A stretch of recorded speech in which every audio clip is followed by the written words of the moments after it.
তারেক রহমান দীর্ঘ 17 বছর vote oh ভাতের অধিকার ফিরিয়ে দেওয়ার জন্য আন্দোলন করেছে, সংগ্রাম করেছে। সেই সংগ্রামের মাধ্যমে দিয়েই এই শেখ হাসিনার পলায়ন হয়েছে। ইনশাল্লাহ তারেক রহমান সারা বাংলাদেশে যে ধানের শীষের প্রতীকে নির্বাচন করছেন, যাদের হাতে প্রতীক তুলে দিয়েছেন, তারেক রহমান 17 বছর ভাতের অধিকার এবং ভোটের অধিকারের জন্য আন্দোলন করেছেন। ইনশাল্লাহ সারা বাংলাদেশের মানুষ ধানের শীষের প্রতীকে বিপুল ভোটে বিজয় করে তারেক রহমানকে সংসদে পাঠাবে, প্রধানমন্ত্রী করবে। যত উন্নয়ন করার দরকার তারেক রহমান ইতিমধ্যেই ঘোষণা দিয়েছেন। ইনশাআল্লাহ যখনই ক্ষমতা পাবে সেদিন থেকেই সেগুলো বাস্তবায়ন করা হবে। গতকালে আমরা জানতে পেরেছি তার অবস্থা আগের চেয়ে ভালো হয়েছে এবং আমাদের যেহেতু আমাদের নেতা আসছে 17 বছর পর, তিনি বাংলাদেশের 17 বছর শুধু একটি সুষ্ঠু নির্বাচনের জন্য যুদ্ধ করে গেছেন এবং বাংলাদেশের জনগণ যেন তাদের পছন্দ মতো ভোট দিতে পারে, সেই জন্যই তিনি 17 বছর ধরে নির্বাচিত হয়ে আছেন।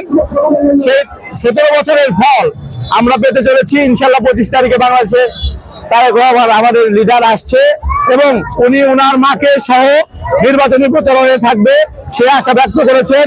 আমরা সারা বাংলাদেশের জনগণ চাই দেশনেত্রী বেগম খালেদা জিয়া সুস্থ হয়ে উঠুন এবং আমাদের মাঝে আমাদের সাথে একসাথে আনন্দ মিছিল করবে, সে আশা প্রত্যাশা রাখার জন্যই আমাদের দেশে সারা বাংলাদেশের প্রায় লক্ষ লক্ষ মানুষ প্রতিদিন তার দোয়ার মাধ্যমে আল্লাহ পাকের কাছে তার হায়াত বৃদ্ধির জন্য দোয়া করছেন।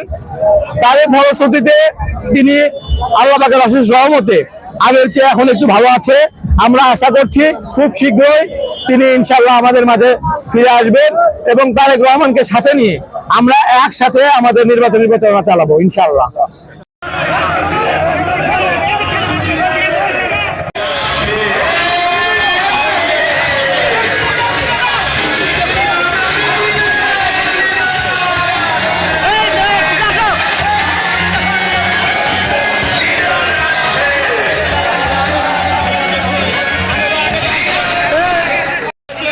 তারিখ সারাদিন বাংলাদেশের খুশির দিন,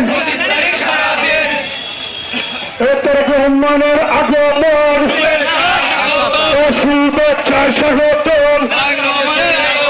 তারেক রহমানের আগমন 25 তারিখ সারাদিন বাংলাদেশের খুশির দিন, 25 তারিখ সারাদিন তারেক রহমান আসছে,